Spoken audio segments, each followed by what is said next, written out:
ईमान न लाने वालों की ज़हनियत, फरीज़ा रसालत और बशीर और नज़ीर का मायने क्या है, ये और बहुत कुछ जानेंगे हम इस वीडियो में। सलामुन अलैकुम नाज़रीन, जिन आयतों को आज हम समझेंगे वो हैं सूरह अल बकरा आयत नंबर 118 और 119। मैं उम्मीद करता हूँ कि आप इन्हें गौर से सुनेंगे और अपनी जिंदगी को कुरान के मुताबिक गुजारने की कोशिश करेंगे। नाज़रीन, तमाम इंसानियत का इत्तेहाद तन्हा अल्लाह के कानून यानी कुरान को दीन का माखज़ तस्लीम करने में है। अगर इसके साथ कोई भी मजहबी किताब मुंसलिक करके इस अमेजिश को खुदाई कानून करार दिया जाएगा या उसे बतौर मजहबी कानून रियासत में नाफिज किया जाएगा तो इंसानियत का शराजा बिखर जाएगा, माशरे में फसाद बर्पा हो जाएगा, जैसा कि मुस्लिम ममालिक में हो रहा है।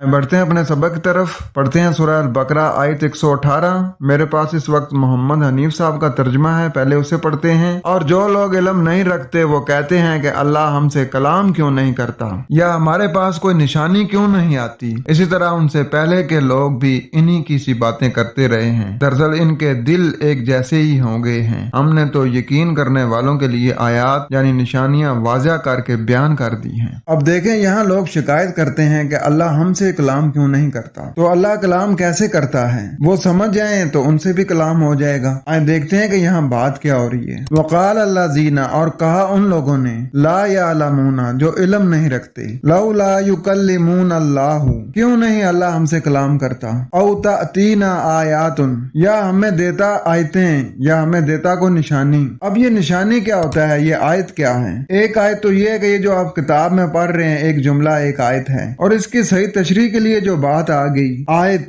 जिसमें हुक्म और उसकी तफसील मौजूद हो, इसी को निशानी कहा गया है। यानी अहकामात इल्म के साथ उस पर कैसे अमल किया जाएगा उसकी वजाहत है। तो हुक्म और तफसील आयत में ही होती है, इसी को ही आयत कहा गया है। कज़ालिका, उसी तरह, क़ाल अल्लाज़ीना मिन क़ब्लिहिम, इनसे पहले से लोगों ने कहा, मिसला क़ौलिहिम, मिसाल उनकी बात जैसी, यानी उनसे पहले जो लोग थे उन्होंने भी यही कहा था और तुम भी यही कह रहे हो। तशाबहत क़ुलूबुहुम, मिलता जुलता है उनका पलटना। पहले वाले भी यही कहते थे कि जो हमारे बाप दादा हैं वो सही अमल नहीं कर रहे हैं, और आज वाले भी यही बातें करते हैं कि जो हमारे आबाओ-अजदाद हैं, जो हमारे आलम हैं, जो हमारे पीर हैं, जो हमारे अमीर हैं, वो कुछ नहीं जानते। कितना मिलता जुलता है इनका पलटना। कद बय्यनल आयात, यकीनी वाज़ा कर दी आयतें, अल्लाह ने वाज़ा कर दिया, बयान कर दिया आयतों को, लिकौमी युक़िनून, यकीन रखने वाली कौम के लिए। तो जो यकीन रखता है ना वो अल्लाह की आयतों को समझता है, यानी वो हदायत को सही तरीके से समझता है, फिर उसके ऊपर अमल भी करता है। और इल्म नहीं रखने वाले लोगों ने कहा,